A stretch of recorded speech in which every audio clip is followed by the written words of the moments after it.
우리 민준 엄마네. 식구 30명 설날 저녁 식사 준비 좀 부탁해요. 문자를 보낸 건 며느리 박서연이었다. 함께 보낸 건 식사 준비 분담표였다. 나는 그걸 보면서 웃었다. 화가 나서 웃은 게 아니라 기가 막혀서 웃음이 났다. 하지만 그날 나는 답장하지 않았다. 대신 몰래 제주도행 비행기표를 검색했다. 당신은 내가 충동적이라고 생각할지 모르지만 지금 이 나이에 어떻게 살아야 이기적이지 않다고 할 수 있을까? 내 이름은 이미자, 올해 67세다. 설날을 앞두고 오늘 아침 건강검진을 받았다. 3시간 넘게 기다린 끝에 의사는 이미자 할머니, 혈압은 안정적이지만 이렇게 계속 무리하시면 결국 약을 드셔야 할 겁니다. 나는 웃으며 고개를 끄덕였지만 마음속으로는 무력감이 밀려왔다. 늙으면 가장 두려운 건 병이 아니라 아무도 나를 돌봐주지 않는다는 사실이다.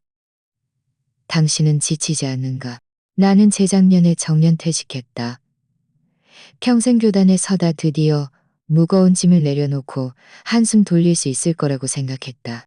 하지만 며칠도 채 되지 않아 어린 손자 민준이 기저귀 갈아주고 밥 해먹이고 등하원시키는 일에 다시 투입되었다. 마치 재취업한 것처럼 한시도 쉴 틈이 없었다. 오늘 아침 검사를 마치고 집에 도착하자마자 신발도 벗기 전에 카톡 메시지가 왔다. 민준 엄마, 우리 친정 식구 30명 설날 저녁 식사 준비 부탁해요. 나는 잠시 멍하니 화면에 손가락을 멈췄다. 곧바로 며느리는 문서, 링크를 하나 더 보냈다. 클릭해서 들어가 보니 심장이 반박자 느려지는 것 같았다. 30명 설날 저녁 식사 준비 임무 분담표, 장보기, 재료 손질, 설거지, 탕 끓이기, 볶음 요리, 상 차리기, 청소. 내 이름 옆에는 온통 이 모든 임무가 빼곡히 적혀 있었다. 민준 아빠, 내 아들 김지훈의 이름 옆에는 단 한 문장만 적혀 있었다. 설날 당일 민준 아빠는 민준이와 놀아주기. 그리고 며느리 박서연의 이름 옆에는 이렇게 쓰여 있었다. 설날 당일 화려한 드레스 입고 등장. 그 문구를 읽고 나는 얼어붙었다가 곧 가슴이 답답해졌다. 당연한 노동력으로 취급당하는 기분, 마치 보이지 않는 손이 나를 주방 싱크대 안으로 밀어넣는 것 같았다. 애써 화를 누르며 따뜻한 물 한 잔을 따랐다. 물을 마시며 방 안에서 들려오는 민준 아빠의 전화 통화 소리를 들었다. 그는 친정 식구들이 어느 상에 앉을지, 누가 해산물을 먹고 누가 고기를 먹을지, 마치 회사 송년회 사회를 보는 것처럼 빠르게 일정을 조율하고 있었다. 나는 듣고 또 듣다가 컵을 쥐고 있는 손에 힘이 들어가 컵이 깨질 것만 같았다. 그 문서 맨 아래에는 친절하게도 이런 비고가 붙어 있었다. 갈비찜은 당일 아침에 새로 해야 해요. 엄마가 가장 경험이 많으시잖아요. 그 하하라는 문구를 보니 비웃음이 터져 나왔다. 이 나이가 되면 유일한 가치가 경험이 많아서 일하기 좋은 것뿐이란 말인가? 나는 조용히 휴대폰을 닫고 주방으로 들어갔다. 어제 남은 뼈 국물을 다시 데우고 두부 몇 조각을 잘라 넣었다. 냄비 뚜껑을 열자마자 김지훈이 서재에서 나와 나를 흘긋보며 물었다. 점심은 뭐 먹어? 일찍 좀 쉬어. 요즘 날씨 추운데 무리하지 말고. 나는 말없이 그릇을 내려놓고 글을 올려다봤다. 네 며느리가 보낸 그 분담표 갔어? 그는 2초쯤 멍하니 있다가 겨우 알아차렸다. 아, 그거 서연이가 그냥 좀 꼼꼼해서 미리미리 준비한 거지 뭐. 꼼꼼하기는. 설거지 한 번 하는 것까지 다 적어놨더라. 나는 말을 하며 손을 닦았다. 세상에 너희들은 나를 주방장으로 여기는구나. 그는 웃었지만 목소리는 어딘가 불안했다. 엄마가 제일 잘하시잖아요. 그리고 어른들도 오시는데 다들 보기 좋게 식사하셨으면 좋잖아요. 나는 그를 노려보며 할 말을 잃었다. 이 아들은 내가 똥오줌 다 받아가며 키웠다. 그가 얼마나 효도할지는 기대도 하지 않았지만 고작 엄마가 제일 잘한다는 말 한마디로 이 모든 임무를 합리적으로 떠넘기다니. 네 며느리 친정 식구들은 다 오면서 내 친척들은? 네 이모는 우리 집에 한 번도 온 적 없잖아. 서연이는 내가 자기 집으로 시집이라도 갔다고 생각하는 거야? 내가 차갑게 말하자 그는 황급히 손을 저었다. 하이, 엄마, 그렇게 말하지 마. 우리 집은 여전히 엄마가 좌지우지하잖아? 나는 그의 말을 무시하고 주방으로 돌아가 국물불을 껐다. 뜨거운 김이 순간적으로 눈에 확 끼쳐 눈물이 핑 돌았다. 서러워서도 아니고 슬퍼서도 아니었다. 그저 내 평생이 어쩌다 이렇게 노동력으로만 살아왔나 하는 생각에 결혼하고 시부모님을 모셨고 나중엔 아이들을 돌봤다. 이제는 늙어서 며느리네 식구까지 시중들어야 한다니. 내가 돕기 싫은 게 아니라 하지만 아무도 나에게 원하느냐고 묻지 않았다. 나는 선택할 자격조차 없었다. 식사 후 나는 소파에 앉아 카톡 그룹을 뒤적였다. 박서연이 보낸 요리 레시피는 온통 진수성찬이었다. 갈비찜, 잡채, 해물찜, 전, 어느 것 하나 이틀 전부터 손질해야 하는 요리가 아닌가. 그녀는 그저 엄마가 경험이 풍부하시잖아요. 한마디로 친정 식구들의 체면을 내 목에 걸어버렸다. 나는 휴대폰을 멍하니 바라보다가 키보드에 손가락을 얹어 네 글자를 쳤다. 네가 직접 해. 그러다 지웠다. 나 없어. 그것도 지웠다. 결국 나는 아무 말도 하지 않고 단 2글자만 보냈다. 알았어. 그 2글자를 치고 휴대폰을 테이블에 뒤집어 놓은 뒤 눈을 감고 깊이 숨을 들이쉬었다. 방 안은 고요했고 창문으로 바람이 스치는 소리만 들렸다. 그 순간 나는 갑자기 너무나도 추워졌다. 마음까지 시려왔다. 나는 자리에서 일어나 침실로 들어가 옷장을 열고 구석에 숨겨둔 여행 가방을 조용히 꺼냈다. 마지막으로 이 가방을 쓴 건 3년 전 경주로 여행 갔을 때였다. 컴퓨터를 켜고 망설이던 손가락으로 서울 제주도 비행기표를 검색했다. 화면에 여러 항공편 정보가 떴다. 나는 한 줄 한 줄 꼼꼼히 살펴보며 설날 당일 오전 10시 퍼스트 클래스 항공권을 골랐다. 하지만 내 마음 속에는 갑자기 이상한 평온함이 찾아왔다. 오랫동안 묵혀왔던 체증이 드디어 풀리는 것 같았다. 나는 결제를 클릭했다. 비밀번호를 입력하는 순간 손가락이 미세하게 떨렸지만 결제를 마치고 나니 예상치 못하게 온몸이 가벼워졌다. 의자의 기대 창밖으로 서서히 저무는 햇살을 바라봤다. 아파트 아래에서는 아이들이 폭죽을 터뜨리며 시끄럽게 놀고 있었지만 나는 넋을 잃고 그 소리를 들었다. 마치 내 청춘의 마지막 메아리를 듣는 것 같았다. 이 설날 저녁 식사는 내가 하지 않을 것이다. 그날 저녁 식사 후 박서연은 아이를 안고 안방으로 돌아가면서도 잊지 않고 당부했다. 엄마, 설날 당일에는 저 드레스 입을 거니까 저보고 일 시키지 마세요. 아, 옷 구겨지면 보기 싫잖아요. 나는 대꾸하지 않고 그저 나 볼 일 있어서 일찍 나가야 해 라고만 말했다. 그녀는 네 하고 대답했지만 더 이상 묻지 않았다. 나는 그릇을 들고 주방으로 돌아가 설거지를 했다. 뜨거운 물에 손가락이 빨갛게 달아올랐지만 마음은 얼음처럼 차가웠다. 마지막 그릇까지 닦고 천천히 손을 닦은 뒤 침실로 들어가 회색 여행 가방을 끌어냈다. 지퍼가 스르륵 스르륵 소리를 냈다. 마치 정말 갈 거야? 라고 묻는 것 같았다. 나는 고개를 끄덕였다. 스스로에게 다시 한번 확인시키는 듯이. 나는 조심스럽게 옷을 챙겼다. 거실에서 누가 갑자기 문을 열고 들어올까봐 귀를 쫑긋 세운 채였다. 잠옷, 모자, 수영복을 모두 가방에 넣었다. 심지어 빨간 꽃무늬 쉐이크 블라우스를 가져갈까 말까 망설였다. 몇 년 동안 입지 않아 너무 튀는 것 같았지만 제주도의 햇살을 생각하니 결국 곱게 접어 가방 바닥에 넣었다. 그리고 침대 옆에 앉아받은 설날 용돈 유경영만 원을 휴대폰 계좌에서 인출했다. 어제 김지훈이 보내온 돈이었다. 그는 이게 올해 설날 예산이니까 엄마 먹고 싶은 거 쓰고 싶은 거 사섰어. 너무 아끼지 말고라고 말했다. 나는 쓴웃음을 지었다. 이 돈을 쓰긴 쓸 텐데 네가 생각하는 방식대로는 아닐 거야. 휴대폰을 열어 어제 예약했던 웹사이트를 찾았다. 다시 한번 확인하니 오전 10시 제주도행 퍼스트 클래스 항공권은 2장밖에 남지 않았다.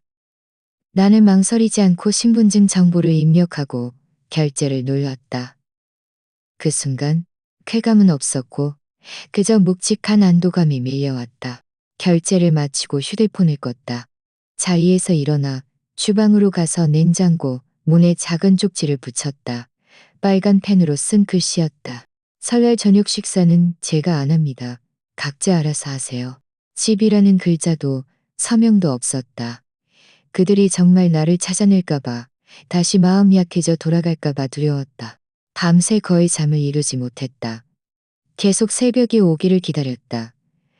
가끔 눈을 감으면 어린 지훈이가 엄마, 엄마 하며 내 다리를 잡고 애교를 부리던 모습이 떠올랐다. 또 박서연을 처음 만났을 때 그녀가 나긋나긋하게 이미자 아주머니라고 부르던 모습도 생각났다. 그때는 이 아가씨가 참 착하고 예의 바르다고 생각했는데 누가 결혼 후 몇 만에 집안의 모든 일을 나 혼자 감당하게 될 줄 알았을까. 새벽 5시 나는 세수를 하고 옅은 회색 코트를 입었다. 머리카락을 깔끔하게 묶고 여행 가방을 들고 문을 나섰다. 택시 기사는 젊은 청년이었다. 하품을 연신하며 물었다. 아주머니, 이렇게 일찍 어디 가세요? 고향에 가시는 건가요? 나는 뒷좌석에 기대어 아직 완전히 밝지 않은 하늘을 바라보며 말했다. 도망가는 거예요. 기사는 웃었다. 아주머니, 아주 고급스럽게 도망가시네요. 나도 웃었지만 아무 말도 하지 않았다.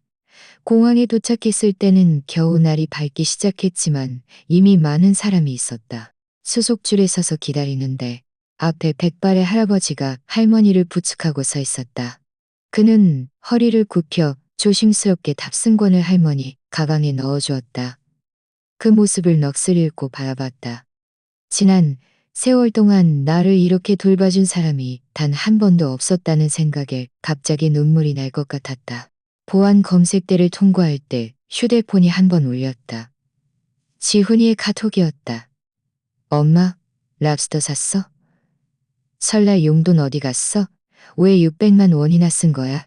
나는 마스크를 위로 끌어올리고 설정에 들어가 전원을 껐다. 비행기가 활주로를 천천히 움직이자 나는 손을 꽉 쥐었다. 심장이 평소보다 조금 더 빨리 뛰었다. 긴장감인지 아니면 설렘인지 알 수 없었다. 기내 방송이 울리는 순간 기체가 살짝 흔들리고 창밖의 활주로가 뒤로 물러나기 시작했다. 비행기는 서서히 하늘로 솟아올라 구름을 뚫고 나갔다. 햇살이 쏟아져 들어왔고 나는 하늘 끝에 수채화처럼 펼쳐진 노을을 보았다. 그 순간 어깨가 가벼워지는 것을 다시는 노을을 보았다. 나는 의자 등받이에 기대어 눈을 감았다. 귓가에는 승무원의 부드러운 방송 소리가 들렸다. 즐거운 여행 되십시오. 나는 속으로 생각했다. 누가 노년에는 혼자 여행할 수 없다고 했던가. 나는 지금 여행 중이다. 그것도 손자를 보러 가는 것도 아니고 병든 사람을 돌보러 가는 것도 아니고 누구의 결혼식을 위해 가는 것도 아니다. 오로지 나 자신을 위해서다. 퍼스트 클래스 좌석은 넓었고 승무원이 커피를 마시겠느냐고 물었다. 나는 따뜻한 우유를 주문했다. 두 손으로 따뜻한 컵을 감싸쥐니 온몸이 천천히 이완되는 것을 느꼈다. 나는 이 여행이 순탄치 않을 것이라는 것을 알고 있었다. 지훈이가 나를 찾을 것이고 서연이는 분명 화가 폭발할 것이며 친척들은 나를 두고 뭐라고 수군거릴지 모른다. 하지만 이 모든 것은 더 이상 중요하지 않았다. 나는 속으로 조용히 되뇌었다. 이미자 너는 이미 67세다. 이 평생 처음으로 누구를 위해서가 아니라 너 자신을 위해 살고 있어. 비행기가 구름을 뚫고 지나가자 햇살이 너무 강렬해 눈을 뗄 수 없었다. 내 눈물은 그렇게 강렬한 비달에 조용히 흘러내렸다. 서러워서도 슬퍼서도 아니었다. 그저 너무 오랫동안 이렇게 자유로워 본 적이 없었기 때문에. 나는 마침 내 주방을 벗어났다. 며느리와 시어머니의 굴레를 벗어나 나만의 하늘 아래로 걸어 나왔다. 비행기가 착륙했을 때 나는 아직 잠들어 있었다. 승무원이 부드럽게 나를 깨웠다. 손님, 제주도에 도착했습니다. 나는 비몽사몽간에 눈을 떴다. 밖의 햇살은 눈부시게 밝았다. 손으로 햇살을 가렸다. 창문 너머로 푸른 하늘이 한없이 펼쳐져 있었다. 마치 누군가 따뜻한 손으로 내 등을 받쳐주며 서울의 회색빛 차가운 하늘에서 나를 밀어내준 것 같았다. 비행기에서 내릴 때 나는 코트를 벗었다. 몇 초간 햇살을 쬐니 어릴 적 곁에 말린 이불처럼 따뜻하고 포근한 느낌이 들었다. 익숙하면서도 오래도록 잊고 지낸 감각이었다. 공항을 나서자 기사가 내 이름이 적힌 피켓을 들고 출구에 서 있었다. 미리 예약해둔 픽업 서비스였다. 이 나이에 떠나고 싶으면 떠나는 낭만 같은 건 기대하지 않는다. 내가 원하는 건 안정감, 그리고 스스로에게 폐를 끼치지 않는 것이다. 호텔은 내가 직접 고른 해변 근처의 4성급 호텔이었다. 가격은 비쌌지만 적어도 깨끗하고 조용했다. 방은 그리 크지 않았지만 발코니와 통유리창이 있었다. 커튼을 열자 바다와 하늘이 맞닿은 풍경이 눈앞에 펼쳐졌다. 햇살이 침대 시트에 쏟아져 내리니 너무나 따뜻해서 평생 이렇게 잠을 자본 적이 없었던 것 같은 착각이 들었다. 나는 발코니에 서서 사진 한 장을 찍었다. 푸른 하늘, 야자수, 그리고 햇살 아래 반쯤 드러난 내 발. 글은 쓰지 않고 그저 웃는 이모티콘만 올렸다. 그런데 1분도 채 되지 않아 좋아요가 눌리고 댓글이 하나 달렸다. 한희진님이자 너도 제주도 왔니? 나 여기 있는데 혹시 만날래? 세상에 이런 인연이. 나는 잠시 멍했다. 한유진은 내가 교사 시절 함께 일했던 국어과 부장 선생님이었다. 나보다 2살 어렸고 퇴직 전까지는 사이가 좋았다. 그런데 어느 날 갑자기 이혼했다는 소식이 들려왔다. 남편의 외에도 아내가 돈을 들고 도망갔다는 등 온갖 소문이 무성했다. 그녀는 아무런 해명 없이 짐을 챙겨 학교를 떠났고 그 후 우리는 연락이 끊겼다. 나는 카톡으로 답장을 보냈다. 너 정말 제주도에 있어? 어디에 묵어? 1분 뒤 그녀에게서 전화가 왔다. 이미자, 너 정말 왔구나. 나 애월 쪽에 민박집 직접 운영해. 오늘 저녁에 와서 밥 먹자. 내가 국수 해줄게. 매운 거 먹을래? 안 매운 거 먹을래? 그녀의 목소리는 예전처럼 시원시원했고 듣는 순간 마음이 환해지는 것 같았다. 나는 갑자기 그녀를 만나는 것이 기대되었다. 아니, 어쩌면 울타리에서 벗어난 또 다른 나 자신을 만나는 것이 기대되었다. 저녁 6시 나는 택시를 타고 그녀의 민박집으로 갔다. 하얀색 3층짜리 작은 건물이었다. 입구에는 바람과 달이 흐르는 곳이라고 적힌 나무 간판이 걸려 있었다. 그녀의 성격과는 어울리지 않는 이름이었지만 참 예뻤다. 그녀는 통이 널브러진 원피스를 입고 앞치마를 두른 채 나를 맞이했다. 아이쿠, 너 살 빠졌네. 어디 살이 빠져, 늙은 거지. 나는 반쯤 진심으로 웃었다. 그녀가 내 어깨를 툭 쳤다. 나는 지금 이 주름살로 손님들 맞이하는 중이야. 사람들이 내가 늙은 걸 보면 여기에 머무는 게 믿음직스럽다고 생각하거든. 저녁 식탁에 그녀는 따뜻한 손칼국수를 한 냄비 가득 내왔다. 토마토 소고기가 고명으로 올라가 있었는데 냄새가 너무 좋아서 대에서 꼬르륵 소리가 났다. 이 많은 짐은 오래 머물러 있으려고 가져온 거야? 그녀가 앉으며 물었다. 나는 잠시 망설이다가 고개를 숙여 그릇 안에 국수를 휘저으며 말했다. 도망 온 거지. 뭐. 그녀는 순간 웃음을 터뜨렸다. 내가 그럴 줄 알았어. 나는 고개를 들어 그녀를 봤다. 그녀의 눈빛은 여전히 날카로웠다. 그녀는 계속해서 반찬을 추가하며 말했다. 나도 5년 전에 그랬어. 그 집에서 더 이상 못 살겠더라. 하루 종일 주방 아니면 병원이었어. 남편은 밖에서 바람 피우고 다니면서 집에 와서는 내가 성질이 고약하다고 했지. 아들은 말은 잘했지만 무슨 소용이야. 그저 엄마 너무 신경 쓰지 마라고만 할 뿐이었어. 내가 남편이랑 이혼하던 날 아들은 나한테 딱 한마디를 물었어. 엄마, 지금 이렇게 되면 나중에 누가 엄마를 돌봐줘. 기가 막히지 않아? 나는 그녀의 말에 정신이 번쩍 들었다. 마치 내 마음속 깊은 곳의 목소리를 듣는 것 같았다. 그럼 그 후엔 어떻게 됐어? 내가 물었다. 그녀는 물을 한 모금 마시고 말했다. 그 후 나는 서울에 더 이상 있을 수가 없어서 제주도로 왔어. 이 건물을 빌려서 민박집을 열었지.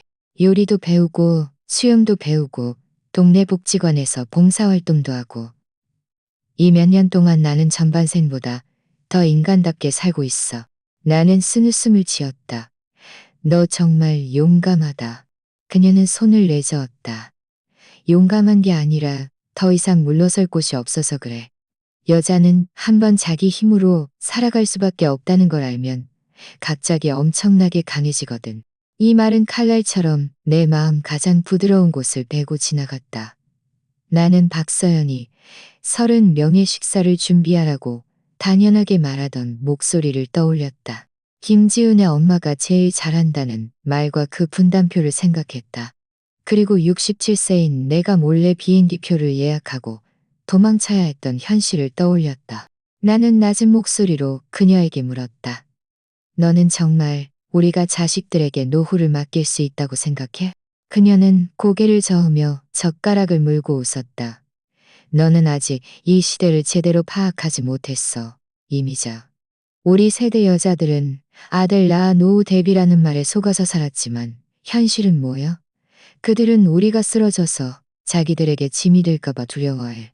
그들은 우리에게 의지하러 오는 게 아니라 짐을 피하러 오는 거야. 나는 목이 메어 아무 말도 할 수 없었다. 그녀가 내 손등을 두드렸다. 그러니 너 이번에 잘 나왔어. 너는 이제 막 너 자신을 위해 사는 법을 배우기 시작한 거야. 그날 밤 나는 호텔로 돌아가지 않았다. 그녀는 내게 창문이 있는 객실을 내주었다. 멀리서 파도 소리가 들렸다. 침대에 누워 한참을 잠들지 못했다. 그녀는 위층에서 잠들었고 가끔 발소리가 들릴 때면 아래층은 아무도 없는 것처럼 고요했다. 나는 눈을 뜨고 천장을 바라보다가 문득 깨달았다. 지난 수십 년 동안 나는 그저 시끄럽게 굴지 않고 다투지 않고 순종하면 평온한 노년을 보낼 수 있을 거라고 생각했다. 하지만 결국 내가 얻은 것은 더 이상 일할 수 없게 되면 아무도 나를 돌봐주지 않는다는 결말뿐이었다. 한유진은 비록 이혼했고 사람들의 입방아에 오르내렸으며 홀로 민박집을 운영했지만 적어도 그녀는 자신의 운명을 스스로 쥐고 있었다. 나는 휴대폰을 들고 다시 한번 그 카톡 그룹을 봤다. 좋아요를 누른 친구들이 점점 늘어났다. 그중 한 줄이 내 눈길을 사로잡았다. 김관리님이자 선생님, 정말 부러워요. 저도 용기 내서 떠나고 싶지만 아직 집에서 며느리와 손자한테 시달리고 있네요. 나는 한참을 바라보다가 갑자기 코끝이 시큰해졌다. 제주도에서 나는 일찍 일어났다. 발코니 문을 열자 따뜻한 해풍이 불어왔다. 바다 냄새와 야자수의 상쾌한 향기가 섞여 정신이 맑아졌다. 나는 휴대폰으로 서울 날씨를 검색했다. 영하 7도, 폭설. 그리고 카톡을 열어 박서연이 어젯밤 올린 셀카를 봤다. 내일 설날. 머리 다 했어요. 화목한 가족 모임 기대돼요. 라고 쓰여 있었다. 나는 정성스럽게 화장한 그녀의 얼굴을 보며 고개를 저을 수밖에 없었다. 이 설날 저녁 식사는 그녀가 정말 잘 준비했구나. 남들이 고생할 준비를. 나는 휴대폰을 내려놓고 철과는 차를 우렸다. 찻잔을 들자마자 전화벨이 울렸다. 발신자는 김지훈. 나는 받지 않았다. 5초 후 카톡 메시지가 떴다. 엄마, 왜 내 메시지 안 봐? 어디 갔어? 집은 내일 설날인데 엄마 그림자도 안 보이고 서연이는 난리 났어. 그리고 냉장고 문에 쪽지 한 장 붙여놓고 가면 어떡해? 엄마, 이거 너무 심한 거 아니야? 나는 그 메시지를 표정 없이 몇 초간 바라보다가 휴대폰을 뒤집어 놓았다. 그들의 상황이 눈에 선했다. 박서연은 날것에 손도 대지 않는 성격이다. 마트에서 장볼 때도 내가 따라가야 했다. 주방에서 조금이라도 연기가 나면 즉시 엄마, 조심해요. 제 새 옷에 튀면 안 되날 안 돼요. 즉시면 안 돼요라고 소리쳤다. 지훈이는 대학 4년 내 한시도 쉬지 한 번 해본 적이 없으니 그가 요리한다면 기껏해야 라면이나 끓일 것이다. 이제 내가 없으니 그들에게 남은 건 단 하나의 현실뿐이었다. 집안에 도구가 사라졌다는 것. 서울의 그 집은 설날 아침 7시부터 공식적으로 혼란에 빠졌다. 처음에는 지훈이도 엄마가 화가 나서 잠시 나간 거겠지. 곧 돌아올 거야. 라고 생각했다. 그래서 느긋하게 계란 2개를 삶아 아이에게 밥을 먹이고 서연이에게도 빨리 옷 갈아입으라고 말했다. 그런데 서연이는 손톱에 매니큐어를 바르며 느릿느릿하게 말했다. 나 오늘 집에서 밥 안 먹어. 우리 친정은 점심부터 삼차리니까 나 엄마 옆에 가서 도와드려야 해. 그제야 지훈이가 당황했다. 너 설날 저녁 식사 우리 집에서 한다고 하지 않았어? 내가 한다고? 나는 엄마한테 부탁한 거지. 박서연은 가방을 메면서 뒤돌아보며 말했다. 오전 11시 친척들이 속속 도착했다. 이영희 고모, 김숙현 작은어머니, 최은주 사촌언니, 박준호 사촌오빠네 식구들까지 합쳐 10대 명이 왔다. 다들 과일과 선물 상자를 들고 들어오면서 평소 맡던 음식 냄새가 나지 않자 순간 멈칫했다. 어머, 오늘은 무슨 국을 끓이시길래 주방이 이렇게 조용해? 김숙현 작은어머니가 일부러 과장해서 코를 킁킁거렸다. 지훈이는 억지로 웃으며 말했다.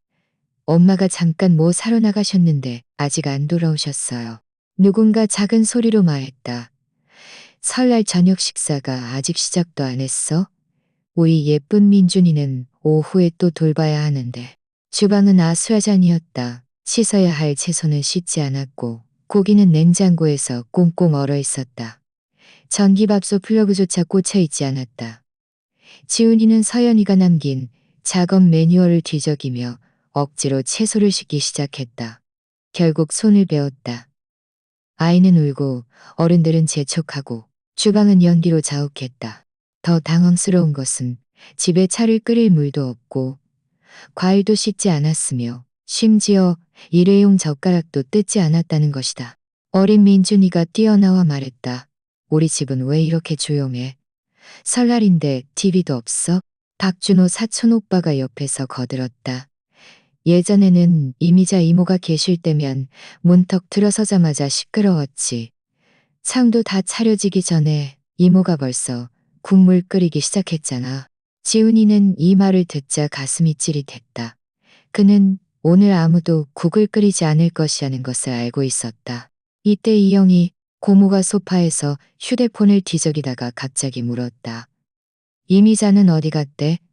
난 이미자 카톡 보니까 오늘 제주도에서 햇볕 쬐고 있던데. 거실은 순간 정적이 흘렀다. 누군가 픽 웃었다. 이미자 언니, 드디어 정신 차렸네. 평생 살다가 처음으로 자기 자신을 위한 게 뭔지 알았나 보네. 지훈이의 이마에는 식은땀이 송글송글 맺혔고 입꼬리가 경련했지만 아무 말도 하지 못했다. 그 설날 저녁 식사는 결국 웃음거리가 되었다. 결국 최은주 사촌 언니가 나서서 몇 가지 간단한 요리를 하고 냉채 몇 가지를 대충 버무려 세상을 겨우 차렸다. 따뜻한 요리는 몇 개 되지 않았고 밥도 마지막이야 지었다. 아이들조차 오늘 밥은 평소랑 똑같네라고 말했다. 식사 후 설거지는 아무도 하려 하지 않았고 바닥에는 밥알과 기름이 가득했다. 지훈이는 주방 구석에 쪼그려 앉아 냄비를 닦다가 실수로 손에 세제가 묻어 따가워 비명을 질렀다. 그는 갑자기 매년 이때쯤 엄마가 채소를 썰면서 눈물을 닦던 모습이 떠올랐다. 그때 그는 엄마가 연기 때문에 눈물을 흘리는 줄로만 알았다. 밤 10시, 집은 마침내 조용해졌다. 그는 소파에 앉아 있었고 발밑에는 쓰레기가 가득 찬 봉투가 놓여 있었다. 거실 테이블은 난장판이었다. 휴대폰 화면은 여전히 켜져 있었고 내 카톡 그룹에 멈춰 있었다. 햇살 가득한 사진 한 장. 나는 빨간 블라우스를 입고 발코니에 앉아 햇볕을 쬐고 있었다. 여유롭고 평온하게 웃고 있었지만 글은 단 6글자뿐이었다. 새해 복 많이 받으세요. 제주도의 아침은 언제나 봄처럼 따뜻하다. 나는 호텔 발코니의 등나무 의자에 혼자 앉아 있었다. 앞에는 따뜻한 우유 한 잔, 과일 한 접시, 그리고 어제 서점에서 산 수필집 한 권이 놓여 있었다. 책장을 넘기자 햇살이 종이에 쏟아져 내렸고 글자들이 빛나는 것 같았다. 막 책을 읽으려는데 휴대폰이 갑자기 울렸다. 열어보니 김씨 가문 친척 그룹에서 누군가 나를 언급했다. 나는 사실 그 그룹을 거의 보지 않았다. 대부분 링크를 공유하거나 아이들 사진을 올리거나 건강식품 광고를 하는 정도였다. 명절 때만 좀 활발해질 뿐이었다. 하지만 오늘 들어가 보니 뭔가 이상했다. 누군가 내가 올린 카톡 게시물을 캡처해서 올린 것이었다. 어제 내가 빨간 블라우스를 입고 발코니에 앉아 있는 사진이었다. 글은 새해 복 많이 받으세요였다. 댓글에는 온통 비꼬는 말들이 가득했다. 이 나이 먹고도 철없이 나가다니. 늙은 할머니는 가르쳐도 안 들어. 며느리 기죽이고 바닷가에 앉아서 커피나 마시고. 나는 그 말들을 보며 처음에는 마음이 철렁했다가 곧 누군가 찬물을 끼얹는 것처럼 차가워졌다. 이 사람들은 평소 밥상머리에서는 이미자 언니, 고생 많으셨어요. 언니 덕분이에요. 라고 칭찬하던 사람들이 아닌가. 그런데 내가 떠나자마자 철없는 사람이 되어버렸다니. 가장 화가 나는 건 그중 한 줄이었다. 아무리 그래도 엄마인데 어떻게 아들이 그렇게 고생하게 내버려 둘 수 있지? 양심은 어디에? 나는 화가 나서 과일 포크를 부러뜨릴 뻔했다. 양심? 나 이미자는 평생 내가 얼마나 대단하다고 말한 적은 없지만 적어도 누구에게도 빚진 적은 없다. 그런데 이제 와서 고작 좀 쉬고 싶었을 뿐인데 이기적인 늙은 여자가 되어버렸다니. 그 순간 내 손가락은 떨리기 시작했다. 서러워서가 아니라 뼈속 깊이 끓어오르는 분노 때문이었다. 마치 수십 년 동안 억눌려왔던 감정들이 드디어 터져 나올 곳을 찾은 것처럼 나는 그룹 채팅에 답장하지 않았다. 그저 카톡을 열어 사진 한 장을 올렸다. 오늘 아침 수영장 옆에서 찍은 사진이었다. 펼쳐진 책 한 권, 선베드, 한쪽 발을 올리고 연분홍색 매니큐어를 바른 발. 나는 일부러 필터를 써서 맑고 깨끗하게 보정했다. 글은 단 한 문장이었다. 거절할 줄 아는 젊은이들이 정말 부럽네요. 67세에 배우기 시작해도 늦지 않았겠죠? 5분도 채 되지 않아 좋아요가 10여 개 넘게 달렸다. 첫 번째 좋아요를 누른 사람은 예전 직장 경비원 김 관리인이었고 이어서 최 선생님, 뒤이어 몇 명이 퇴직한 동네 이웃들, 그리고 몇 년 동안 연락이 끊겼던 시누이 김지은까지 좋아요를 눌렀다. 곧이어 댓글이 달렸다. 이미자 언니, 드디어 마음 먹었네. 정말 멋져요. 우리 같은 엄마들은 더 이상 베이비시터가 될 수 없어요. 언니가 떠나니까 정말 속 시원해요. 제 카톡에 공유할게요. 나는 그 댓글들을 보며 마음이 뜨거워졌다. 마치 원래 수건에 쌓여있던 불씨에 누군가 불을 붙여준 것처럼 휴대폰이 또 한 번 울렸다. 지훈이가 음성 메시지를 보낸 것이었다. 나는 재생 버튼을 눌렀다. 그의 격앙된 목소리가 들렸다. 엄마, 도대체 뭘 하려는 거야? 나 죽이려고 작정한 거야? 그룹 채팅 봐봐. 다들 엄마가 너무 제멋대로라고 하잖아. 어떻게 이렇게 대국을 생각 안 해? 관계 끊으려고 작정한 거야? 나는 그의 말을 무시하고 단 한 줄만 타이핑해서 보냈다. 네 엄마는 괜찮아. 설날에 야근하네. 보내고 나서 휴대폰을 테이블에 던져놓고 책을 계속 읽었다. 햇살이 글자 위에 쏟아져 내렸지만 내 눈앞은 흐려졌다. 이 몇 년 동안 나는 도대체 무엇을 위해 살았던가. 매일 아침 일찍 일어나 밤늦도록 그들을 위해 애썼다. 보답을 바라지 않고 그저 온 가족이 잘 먹고 잘 살기를 바랐다. 나를 실망시키지 않기를. 그런데 내가 일을 안 하니 죄인이 되고 철없는 엄마가 되고 존중받을 자격 없는 노인이 되어버렸다. 결국 누가 철이 없는 건가? 그때 개인 메시지가 하나 떴다. 신우이 김지은이었다. 형님, 정말 멋진데요. 저도 박서연 맘에 안 들었어요. 어떻게 시어머니를 저렇게 부려먹을 수 있어요? 나는 그 글자를 노려보며 웃음을 터뜨렸다. 그녀도 예전에는 밥상머리에서 박서연 편을 들며 시어머니는 분수를 알아야 한다고 말했는데 이제 와서 말을 바꾸다니. 하지만 나는 그녀를 비난하지 않았다. 우리 같은 사람들, 특히 여자들은 젊어서는 시부모를 참고 중년에는 아이들과 며느리를 참는다. 늙어서는 경고를 참고 소외되는 것을 참는다. 누가 저항이라도 하면 나쁜 사람이 된다. 하지만 오늘 나는 더 이상 참지 않을 것이다. 카톡을 보다가 문득 아주 익숙한 프로필 사진이 좋아요를 누른 것을 발견했다. 내 중학교 동창 강예란이었다. 그녀가 내게 개인 메시지를 보냈다. 이미자, 너 아직도 기억해. 옛날에 내가 제주도에서 요리사 하고 싶다고 했을 때 네가 나보고 바보라고 웃었잖아. 나 지금 통영에서 작은 가정식 식당 운영하고 있어. 자유롭게 살고 있지. 너도 제주도에 있다면 여기 놀러와. 나는 이 메시지를 한참 동안 바라봤다. 눈시울이 또다시 뜨거워졌다. 젊었을 때 우리 모두 야망으로 가득하지 않았던가. 하지만 그 후 어떻게 됐나? 모두 현실과 가족의 책임에 의해 조금씩 반죽되어 하나하나의 혐오스러운 틀에 찍혀주방, 병실, 거실에 반복되는 순환 속에 던져졌다. 하지만 지금 나는 갑자기 깨달았다. 나에게는 다시 시작할 기회가 남아있다는 것을. 제주도 민박집 마당에는 빨래한 이불이 햇볕에 널려 있었다. 바람이 불자 면직물이 바스락거리는 소리가 났다. 나는 나무 의자에 앉아 햇볕을 쬐며 카톡을 보다가 게시물 하나를 발견했다. 지역복지관에서 공예 및 재산 관리 수업을 개설했습니다. 노년층의 부동산 주권을 보장하고 노후 위험을 피하는 방법.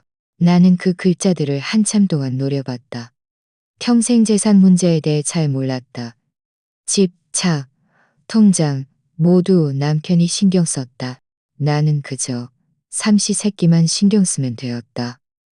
나중에 남편이 일찍 세상을 떠났고 집은 내게 남겨졌다. 나는 별 생각 없이 어차피 내 아들 것이니 언젠가 그에게 주면 된다고 생각했다. 하지만 이제 나는 망설이기 시작했다. 그 수업은 근처 복지관에서 열렸다. 내가 도착했을 때는 이미 수업이 시작되었다. 방은 크지 않았지만 나 같은 할머니, 할아버지들로 가득 차 있었다. 강의를 하는 사람은 30대 중반의 정 변호사였다. 말은 빠르지 않았지만 목소리는 또렷했다. 우리 노년층은 종종 집을 가보로 여기지만 사실 이것은 안정감입니다. 그것은 자식에게 주는 은혜가 아니라 자기 자신을 보호하는 부적입니다. 이 말을 듣자 나는 무의식적으로 가방을 움켜쥐었다. 그는 말했다. 자산을 쥐고 있지 않으면 발언권을 가질 수 없습니다. 재산을 누가 쥐고 있느냐에 따라 누가 집안의 진정한 중심이 되는지 결정됩니다. 그는 몇 가지 사례를 들었다. 노인이 강제로 증여를 당하거나 속아서 공동 소유권을 갖게 되거나 심지어 자식들이 집을 손에 넣자마자 태도를 바꿔 노인을 옥탑방이나 요양원으로 내쫓는 경우까지. 나는 그 이야기를 듣자 등골이 오싹했다.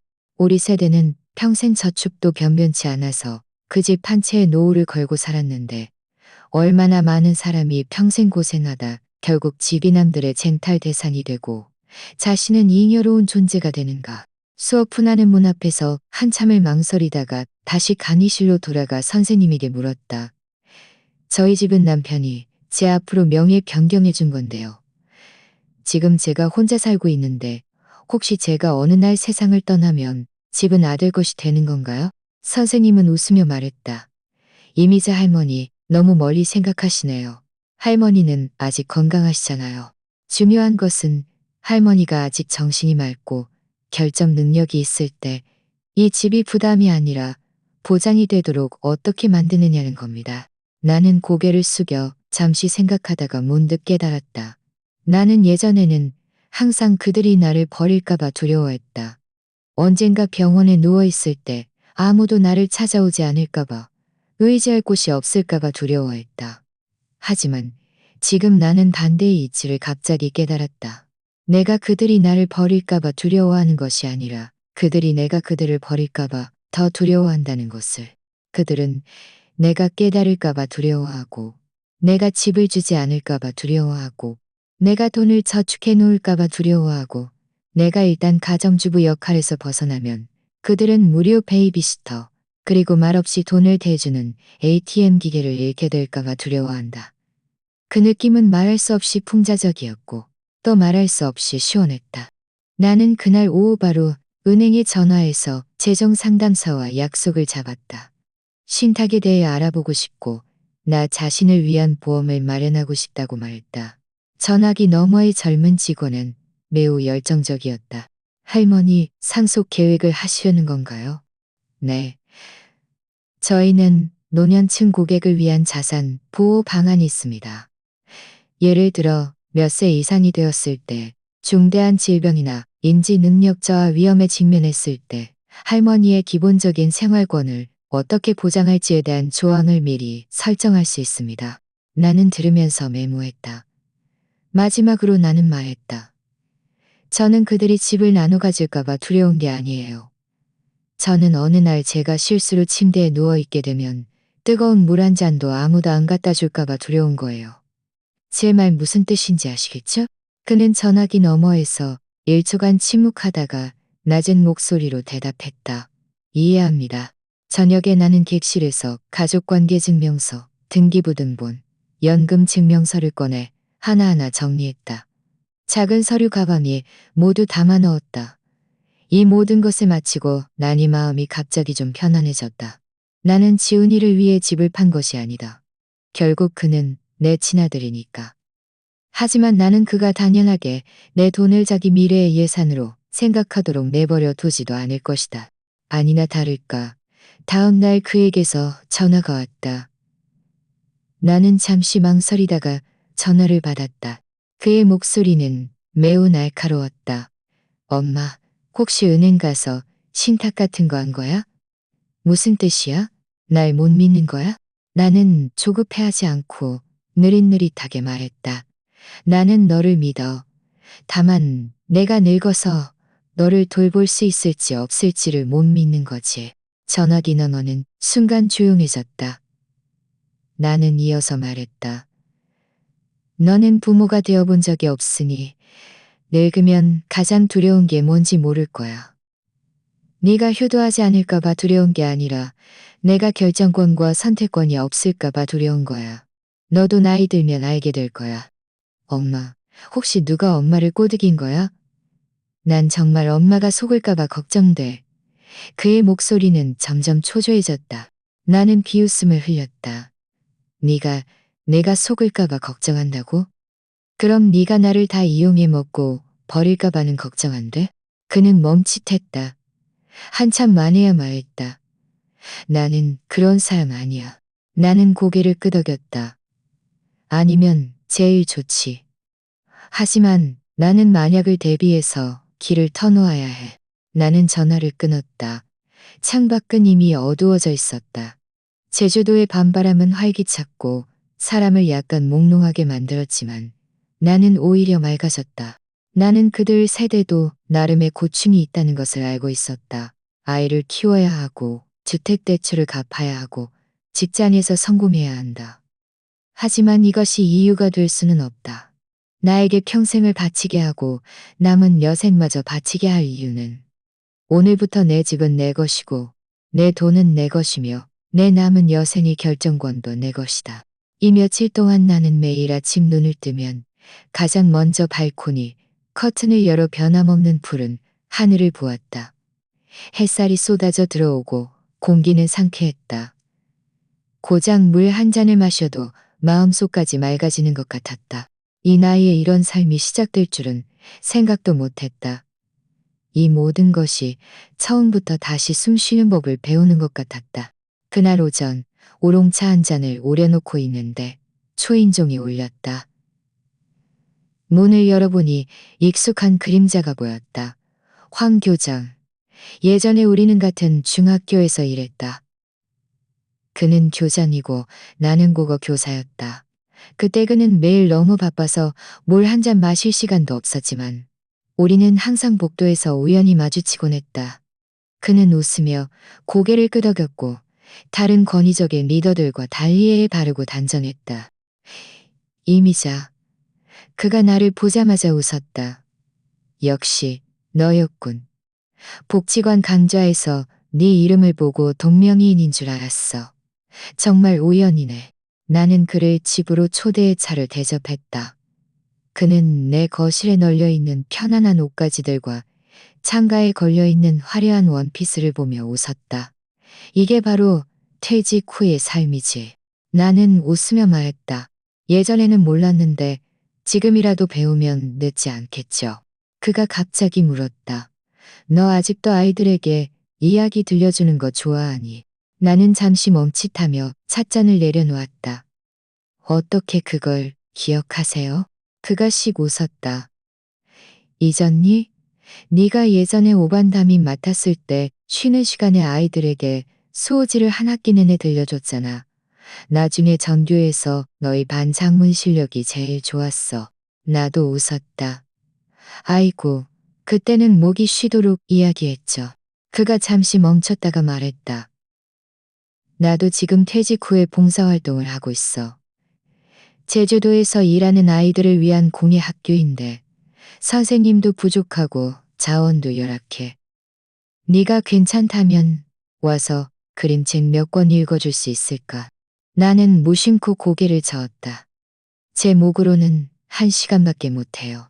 네가 한 번 오면 우리에게는 한 번 더 따뜻한 온기가 생기는 거야. 그의 목소리는 진심이었다. 나는 망설이다가 고개를 끄덕였다. 이틀 후 나는 낡은 선풍기 2대만 있는 작은 교실에 서 있었다. 손바닥에는 땀이 흥건했다. 교실에는 20명 남짓한 아이들이 앉아 있었다. 큰 아이는 1이, 13살, 작은 아이는 겨우 6, 7살이었다. 까맣고 반짝이는 눈으로 나를 호기심과 경계심 가득한 눈빛으로 바라보고 있었다. 나는 조금 긴장했다. 아이들이 내 이야기를 듣고 싶어 할지 알 수 없었다. 나는 그림책을 꺼냈다. 어제 서점에서 산 돌멩이 숲이었다. 나는 목을 가다듬고 말했다. 너희들 돌멩이가 뭔지 아니? 아무도 대답하지 않았다. 나는 천천히 책을 펼쳐 첫 줄을 읽었다. 옛날 옛적에 3명의 여자가 배가 고파 꼬르륵거리는 배를 안고 낯선 마을로 들어갔습니다. 내가 그들이 첫 번째 집문을 두드렸다고 말하자 작은 남자아이가 끼어들었다. 그럼 쫓겨날까요? 나는 고개를 끄덕였다. 그들은 거절당했어. 하지만 포기하지 않았지. 나는 계속해서 이야기를 들려주었다. 아이들은 점점 자세를 바로잡았고 심지어 원래 엎드려 그림을 그리던 가장 어린 아이까지 나를 쳐다보기 시작했다. 내가 마을 사람들이 하나둘씩 모여들어 자기 집에 마지막 남은 식재료를 내놓았다고 말하자 나는 잠시 멈췄다. 아이들을 바라보며 물었다. 너희들은 수프에서 가장 맛있는 게 뭐라고 생각해? 한 여자아이가 손을 들었다. 당근요. 소금요. 계란요. 나는 웃으며 말했다. 사실은 말이야. 모두가 함께 끓인 마음이었단다. 아이들은 와르르 웃음을 터뜨렸다. 그 순간 나는 마치 30년 전으로 돌아간 것 같았다. 교단 위에 칠판 앞에 분필 하나, 웃는 얼굴 하나로 온 반 아이들이 나를 중심으로 움직이던 그 시절로. 수업이 끝나자 아이들이 나에게 더 이야기를 들려달라고 졸랐다. 나는 다음 주에 늑대와 7마리 아기 염소 이야기를 들려주겠다고 약속했다. 황 교장은 뒷문에서 말없이 서 있다가 아이들이 흩어지자 들어왔다. 이미자, 아시나요? 그가 웃으며 말했다. 아직도 예전처럼 힘이 넘치시네요. 내 마음이 덜컥 내려앉았다. 그래, 나는 끝난 것이 아니다. 나는 아직 살아있다. 말할 수 있고 아이들을 웃게 할 수 있고 나 자신을 유용하게 만들 수 있다. 누구를 위해서가 아니라 오로지 나 자신을 위해서. 저녁에 민박집으로 돌아왔지만 마음은 아직 수업에서 벗어나지 못했다. 나는 테이블에 앉아 빈 노트를 꺼내 한 줄을 썼다. 5년 전에 나에게 나는 썼다. 그때의 너는 매일 냄비와 그릇에 둘러싸여 있었다. 그저 참고 견디면 가정이 평화롭고 아들이 웃고 며느리가 나를 이해해 줄 거라고 생각했다. 너는 온 가족의 옷을 빨고 모든 곡을 끓였으며 심지어 네 목소리와 무릎까지 바쳤다. 하지만 나중에 너는 깨달았다. 네가 조용할수록 그들은 너를 배경처럼 여길 뿐이라는 것을. 그러니 고맙다고 말하고 싶다. 완전히 소리 없는 그림자로 변하지 않아줘서 고맙다. 어느 추운 설날에 용감하게 짐을 메고 나섰던 너에게 고맙다. 오늘 너는 햇볕 아래 서서 이야기를 들려주고 아이들은 너를 둘러싸고 웃는다. 너는 더 이상 필요한 도구가 아니라 살아있는 한 사람이다. 2025년 제주도 이미자. 글을 마치자 눈가가 촉촉해졌다. 창밖의 밤하늘은 부드러웠고 별들은 아이들의 눈처럼 반짝였다. 나는 오늘부터 다시 삶을 시작한다는 것을 알고 있었다. 나는 민박집 거실에서 야자나무로 만든 테이블을 닦고 있었다. 창밖에서 해풍이 불어 대나무, 발이 부드럽게 흔들렸다. 공기 속에는 짠 바다 냄새와 꽃향기가 섞여 있었다. 막 따뜻한 물 한 잔을 따랐는데 전화벨이 울렸다. 나는 손을 멈췄다. 찬물이 조금 넘쳐 흘렀다.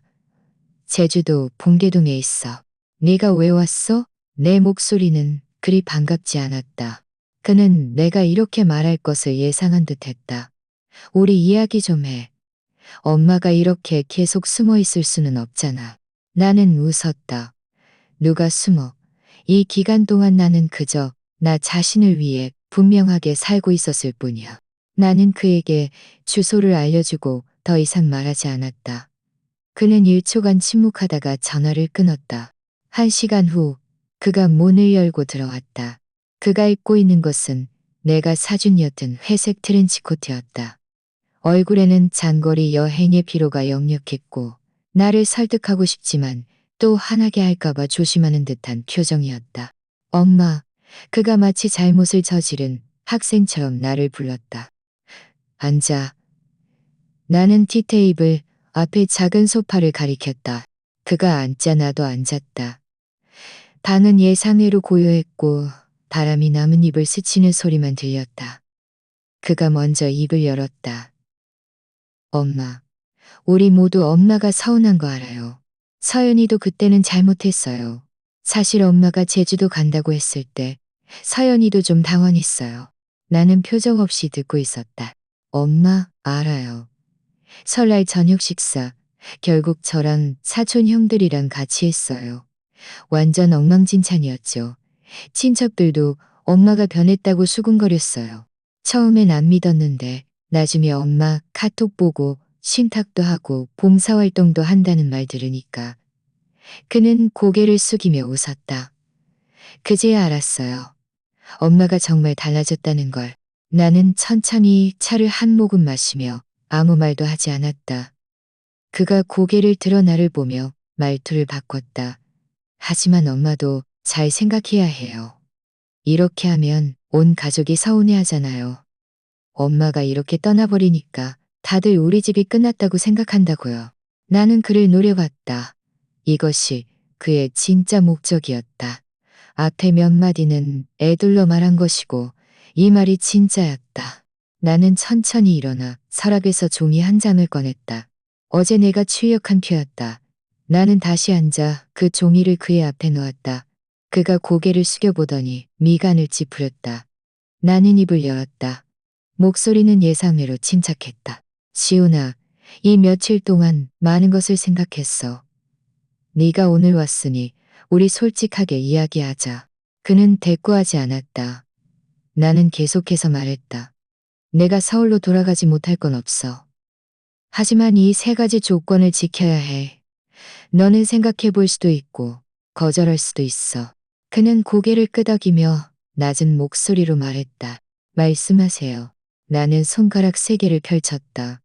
첫째, 내가 돌아가면 너와 서연이 친척들을 더 이상 돌보지 않을 거야. 식사 준비도 안 하고 설거지도 안 하고 거실 정리도 안 해. 너희들이 모임을 하고 싶으면 도우미를 고용해. 나도 너희 일에 간섭하지 않을 거야. 하지만 나는 더 이상 무료 도우미가 아니야. 그의 입꼬리가 움직였다. 엄마, 이거 너무 심한 거 아니에요? 나는 고개를 저었다. 심한 게 아니라 정상적인 거야. 너희들은 너희들의 활기찬 삶을 살고 나는 나의 조용한 노년을 살아야 해. 나는 두 번째 손가락을 펼쳤다. 둘째, 집 문제는 이미 정리해놨어. 이 집은 내가 결혼 후에 산 거고 내 명의로 되어 있어. 아무도 넘볼 생각하지 마. 내가 너에게 안 물려줄 건 아니지만 내가 살아있는 동안 네 자산으로 여기게 하지도 않을 거야. 무슨 뜻이에요? 그의 목소리가 경계심을 띠기 시작했다. 뜻은 노후는 효도가 아니라 거래가 아니라는 거야. 네가 내게 약 몇 봉지 사주고 병원에 몇 번 데려다 줬다고 해서 내가 집문서를 넘겨줄 거라고 생각하지 마. 그의 목소리가 조금 커졌다. 엄마, 제가 그렇게 불효자 아니에요. 나는 고개를 끄덕였다. 아니면 제일 좋지. 하지만 나는 만약을 대비해서 길을 터놓아야 해. 나는 계속해서 세 번째 손가락을 펼쳤다. 셋째, 내 카톡, 내 친구 관계, 내 여행에 대해서는 너희들 아무도 끼어들지 마. 내가 뭘 올리든 어디를 가든 너희 입든 더 이상 수군거리지 마. 어쩌고 저쩌고 보기 안 좋다는 말하지 마. 나는 너희들의 엄마 같지 않으면 엄마가 아닌 거야. 그는 그 종이를 내려다보며 갑자기 말했다. 엄마가 정말 변했네요. 나는 담담하게 웃었다. 변하지 않으면 어떻게 살아? 나는 마침내 내가 지쳤다는 것을 인정할 수 있었다. 예전에는 이런 말은 몰래 해야 하고 아이들이 내가 늙고 쓸모 없어졌다고 짐이 되었다고 생각할까봐 말할 수 없다고 생각했다. 하지만 오늘 나는 이 말을 할 수 있었다. 동정을 사기 위해서가 아니라 나 자신에게 나는 누구에게도 빚진 것이 없다고 말하기 위해서였다. 내 삶을 잘 사는 것이 가족에 대한 가장 큰 책임이다. 지훈이가 제주도를 떠난 그날부터 나는 그에게 다시 연락하지 않았다. 하지만 나는 그가 집에 돌아가서 자신이 예상했던 것보다 훨씬 더 많은 문제에 직면해야 했다는 것을 알고 있다. 카톡 그룹의 분위기는 이미 바뀌어 있었다. 처음에는 늙은 할머니가 철없다는 비난에서 이미자 언니, 정말 현묘미잔느로 바뀌었고 좋아요를 누르는 사람들도 점점 늘어났다. 심지어 내가 예전에 살던 동네에 말없이 지내던 한이웃 할머니까지, 내가 우리가 갈머니까지 내게 댓글을 남겼다. 나는 일이 거의 마무리되었다고 생각했지만 유독 어떤 사람들은 내가 예전처럼 순종적이지 않게 변한 것을 그냥 보아 넘기지 못했다. 그날 아침 나는 막 시장에서 과일을 사가지고 돌아와 귤 하나를 까먹고 있는데 휴대폰이 울렸다. 열어보니 김씨 가문 친척 그룹이었다. 그룹 채팅창에는 99개의 프로필 사진이 빠르게 움직이며 대화가 한창 뜨거웠다. 나는 그 시작점을 클릭했고 눈을 가늘게 떴다. 김상철 삼촌님이자 숙모는 너무 철이 없어요. 말없이 떠나버리고 설날 저녁 식사나 가족 체면은 생각도 안 하고 나이 들면 제멋대로 굴면 안 돼요. 후배들에게 본보기가 돼야죠. 그의 프로필 사진은 손자가 상장을 들고 있는 사진이었다. 이 메시지를 올리고 이어서 그는 한 줄 더 덧붙였다. 삼촌, 아무리 그래도 우리 김씨 가문의 며느리인데 이럴 때 얼굴도 안 비추는 건 너무 무심한 거 아니에요? 이때 다른 비슷한 연배의 친척 몇 명도 나서서 완곡하게 거들었다. 맞아요. 김씨 가문 설날 저녁 식사는 수십 년 전통인데 국물 한 모금도 안 마시고 가버리다니. 정이 많이 상했죠. 여자가 아무리 독립적이어도 예의는 지켜야죠. 나는 등나무 의자에 앉아 귤 한 조각을 삼키지도 못했다. 신맛이 머리끝까지 치솟았다. 이 사람들은 예전에 밥상머리에서 내가 직접 물을 따르고 반찬을 추가해주고 밥을 짓고 설거지를 하고 뒤처리를 마친 후에도 입으로만 이미자 언니 수고했어라고 말하고는 밥그릇을 내던지든 놓고 TV를 보러 가던 대상들이었다. 그들은 내가 무엇을 원하는지 한 번도 묻지 않았고 내가 괜찮은지 한 번도 생각하지 않았고 이때 내 머릿속에는 많은 장면이 스쳐 지나갔다. 설날 아침 혼자 주방에 쪼그려 앉아 채소를 씻다가 손이 시리고 퉁퉁 붓던 모습. 새벽 1시 주방 불빛 아래에서 아직 냄비를 닦고 있던 모습. TV에서는 설날 특집 쇼가 거의 끝나가고 있는데 친척들은 화투판에 둘러앉아 화투를 치며 이미자 차 좀 더 줘라고 외치던 모습. 이 모든 장면이 영화 필름처럼 한 장면 떠올랐다. 나는 갑자기 더 이상 침묵하고 싶지 않았다. 나는 카톡을 열고 음성 메시지 전송 버튼을 눌렀다. 그 순간 심장이 매우 빨리 뛰었고 심지어 손이 약간 떨렸다. 하지만 나는 이 음성 메시지를 수십 년간의 나 자신을 위해 한 번 분명하게 말해야 한다는 것을 알고 있었다. 나는 입을 열었다. 저는 이미자입니다. 올해 67세입니다. 올해 67세입니다. 제가 김씨 가문에 시집 온 지 30년이 넘었지만 저는 제가 직접 차려 앉아 먹는 설날 저녁 식사를 단 한 번도 먹어본 적이 없습니다. 저는 도우미를 고용한 적도 없고 요리사를 고용하는데 단 한 푼도 쓴 적이 없습니다. 저도 직업이 있고 수입이 있는데도 말이죠. 당신들은 제가 대국을 생각하지 않는다고 말하지만 저는 묻고 싶습니다. 당신들 중에 누가 저를 생각한 적이 있나요? 당신들이 올 때 누가 제가 잠은 충분히 잤는지 물었나요?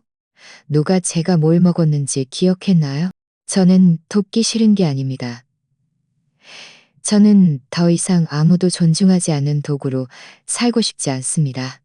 저는 늙었으니 좀 쉬고 싶습니다. 이것도 제 멋대로라고 말하는 건가요? 음성 메시지는 1분이었다. 내가 직접 다시 들어보니 목소리는 예상외로 또렷하고 침착했다. 그리고 나는 사진 한 장을 더 올렸다. 몇 년 전 설날 밤 내가 설거지를 하던 뒷모습을 찍은 사진이었다. 주방 전등은 희미했고 나는 기름때 가득한 앞치마를 두르고 있었다. 옆 싱크대에는 그릇이 산더미처럼 쌓여 있었다. 나는 글귀를 달았다. 이것은 제가 원했던 것이 아니라 저에게 다른 선택지가 없었기 때문입니다. 이제 저는 한 번 선택하고 싶습니다. 전송 후 나는 휴대폰을 테이블에 엎어놓고 햇볕 아래에 앉아 아무 말도 하지 않았다. 5분 후 휴대폰이 울렸다. 내가 그룹 채팅을 열어보니 예상외로 조용했다. 그러다 답장 하나가 튀어나왔다. 최은주 사촌 언니 이미자 언니. 그 말 정말 제 마음에 와닿았어요. 김지은 시누이 맞아요. 저도 매년 일하다 허리도 못 펴고 다음 날에는 또 인상 쓴다고 욕먹었어요. 최 선생님 우리 나이도 적지 않은데 누가 우리 얘기도 좀 들어줄 수 없을까요? 김숙현 작은어머니, 이미자 언니 말이 맞아요. 우리는 일꾼이 아니라 가족이에요. 그 순간 내 눈가가 촉촉해졌다. 서러워서가 아니라 마침내 누군가 내 말을 들어주었기 때문이었다. 더 이상 나를 묵묵히 설날 저녁 식사를 해결하는 사람으로만 여기지 않았다. 나는 휴대폰 화면을 보았다. 메시지가 계속 올라왔다. 누군가 내게 개인 메시지를 보냈다. 이미자 언니, 언니가 우리 세대의 대장이에요. 또 다른 사람은 언니의 이번 반격은 우리 모두를 위한 거예요. 라고 댓글을 남겼다. 나는 답장하지 않고 그저 좋아요를 눌렀다. 그래, 나는 마침내 깨달았다. 진정한 대장은 가장 일을 잘하고 가장 잘 참고 가장 억압받는 사람이 아니다. 가장 먼저 용감하게 아니오라고 말하고 자신의 존엄을 위해 목소리를 낼 줄 아는 사람이다. 바닷가는 고요했고 파도가 바위에 부딪히는 소리만 들렸다. 마치 깊이 잠든 사람이 꿈속에서 뒤척이는 것 같았다. 나는 새빨간 트레이닝복 상의에 흰색 바지를 입고 모자를 눌러 쓴 채 해변을 천천히 걷고 있었다. 손에는 보온병이 들려 있었는데 어젯밤에 오려놓은 대추 생강차가 들어있었다. 발밑에는 축축한 모래가 밟혔다. 멀리서는 몇 명의 젊은이들이 조깅을 하고 있었고 예순이 넘은 노부부가 손을 잡고 내 옆을 천천히 지나갔다. 나는 왜인지 모르게 갑자기 코끝이 시큰해졌다. 일찍 일어나 밥을 하지 않고 누가 친척을 많이 데려왔는지 누가 선물을 많이 가져왔는지 계산하지 않아도 된다. 그저 일어나 세수를 하고 편안한 옷을 입고 차 한 잔을 마시며 하늘과 바다를 바라보면 된다. 이 한 해는 나 자신의 것이지 누구에게 받은 것이 아니라는 것을 안다. 나는 휴대폰을 꺼내 셀카를 찍었다. 햇살이 내 얼굴에 쏟아져 내렸다. 머리카락과 눈가에는 여전히 주름이 있었지만 그 표정은 상쾌하고 자유로웠으며 이전에는 없었던 맑은 정신이었다. 나는 글귀를 달았다. 새해 복 많이 받으세요. 올해는 나 자신에게만 세뱃돈을 줄 겁니다. 맞게 시무를 올리자 옆에서 웃음소리가 들렸다. 뒤돌아보니 한유진이었다. 그녀는 짙은 녹색 트렌치코트를 입고 기름 묻은 꽈배기 한 봉지를 들고 있었다. 어이, 이미자. 왜 치마 안 입었어? 오늘 내가 주인공이잖아. 나는 웃으며 내 트레이닝복을 두드렸다. 빨간 트레이닝복은 올해 내가 움직일 거라는 상징이야. 그녀가 나를 흘겨보며 놀렸다. 세뱃돈 줬어? 줬지. 나는 웃었다. 나 자신에게. 그녀는 고개를 젖히며 웃었다. 너 이거 노년층 인기 아이템으로 만들려고 작정했구나. 나도 웃었지만 반박하지 않았다. 그래, 내 인생의 이 인기 아이템은 지금이 딱 적기다. 우리는 해변에 앉아 두유를 마시며 햇살에 반짝이는 바다를 바라봤다. 나는 휴대폰을 열어 실버세대 자산보호라는 카톡 그룹을 다시 열었다. 어젯밤 잠들기 전 한유진이 나를 초대해준 그룹이었다. 그녀와 몇몇 퇴직한 친구들이 만든 그룹인데 누군가 리더를 맡고 누군가 표를 예약하고 누군가 동행 의사를 맡아 번갈아 가며 단기 여행, 봉사활동, 문화 탐방을 기획한다고 했다. 나는 그룹 채팅에 자기소개를 남겼다. 이미자 67세, 서울 출신, 퇴직 교사, 새로운 노년의 정체성을 찾고 있습니다. 1분도 채 되지 않아 10여 개의 환영 메시지가 쏟아졌다. 이미자 언니, 환영해요. 정말 멋지네요. 언니는 우리가 찾던 퍼즐 조각이에요. 와, 선생님 오셨네요. 다음 활동주 강사는 언니예요. 언니의 이런 경험이 있으면 우리 이야기가 더 완성될 거예요. 내가 마지막으로 환영받았던 것이 언제였는지 기억나지 않는다. 아마 지훈이가 결혼하던 날 내가 자줏빛 드레스를 입고 호텔 입구에서 하객들을 맞이하던 때였을 것이다. 그때는 모두 내가 신랑의 엄마였기 때문에 나에게 웃어주었다. 하지만 지금은 누군가 나에게 웃으며 환영해주는 것은 내가 나 자신이기 때문이다. 나는 다시 자원봉사 강사 프로젝트 플랫폼을 열어 신청 버튼을 보고 2초간 망설이다가 눌렀다. 나는 제주도 봉사활동 계획에 지원했다. 기간은 7월부터 3개월간이었다. 외딴 산골 초등학교에서 국어, 그림책, 기초작문을 가르치는 일이었다. 시스템에 신청 완료 화면이 떴다. 나는 그 글자를 노려보며 갑자기 심장이 격렬하게 뛰었다. 나는 고향을 도피하기 위해 가는 것도 아니고 본보기가 되기 위해 가는 것도 아니다. 나는 그저 정말로 다시 가르치고 싶었다. 누구를 위해서가 아니라 나 자신의 목소리를 다시 듣기 위해서. 예전에는 항상 소외될까봐 두려워했지만 이제 나는 배웠다. 선택적으로 필요한 존재가 되는 것이 존엄이다. 한계 없는 희생은 그저 값싼 것이다. 창밖은 어두워지고 해풍이 다시 불었다. 나는 내가 가장 좋아하는 짙은 파란색 원피스를 입고 흰색 쇼를 걸쳤다. 거울을 보며 웃었다. 이미자, 잘했어. 이미자의 이 한 해는 그녀의 인생에서 가장 특별한 한 해였다. 그녀는 서울에 남아 따뜻한 설날 저녁 식사를 차리지 않았고 예년처럼 사람들 주위를 맴돌지도 않았다. 그녀는 빨간 트레이닝복을 입고 제주도의 해풍 속을 홀로 걸으며 인생 첫 번째 나만을 위한 세뱃돈을 스스로에게 주었다. 만약 당신이 그녀의 이야기를 다 읽었다면 그녀가 너무 매정하다고 생각할지도 모른다. 하지만 잘 생각해보라. 그녀는 그저 60년이 넘는 세월 동안 마침내 강요하지 않고 비위를 맞추지 않는 법을 배웠을 뿐이다. 하나의 카톡 메시지 명령에서 제주도행 비행기 표까지 주방에서 홀로 설거지를 하던 모습에서 카톡 그룹의 긴 음성 메시지까지 가족의 도구에서 진정한 대장까지 그녀는 아무것도 잘못하지 않았다. 그녀는 그저 마침내 한 번 자기 자신이 되었을 뿐이다. 이 한 해 그녀는 다른 사람들이 그녀의 가치를 정의해 주기를 기다리지 않았다. 그녀는 스스로 삶의 주도권을 되찾았다. 이번 이야기는 여기까지입니다. 여러분은 저의 5,000명 구독 목표를 달성하는데 몇 번째 구독자가 되어주실 건가요? 지금 바로 구독해주세요. 채널의 성장을 함께 지켜봐 주시길 진심으로 초대합니다. 저의 이야기가 여러분에게도 도움이 되기를 바랍니다. 다음 이야기에 또 만나요. 본 채널의 이야기는 모두 실제 사건을 각색한 것으로 사회 뉴스, 시청자 투고 및 댓글 공유 등을 포함합니다. 내용에 대한 의견이나 제안이 있다면 댓글로 저와 토론하거나 여러분의 이야기를 들려주세요. 어쩌면 여러분이 다음 이야기의 주인공이 될 수도 있습니다.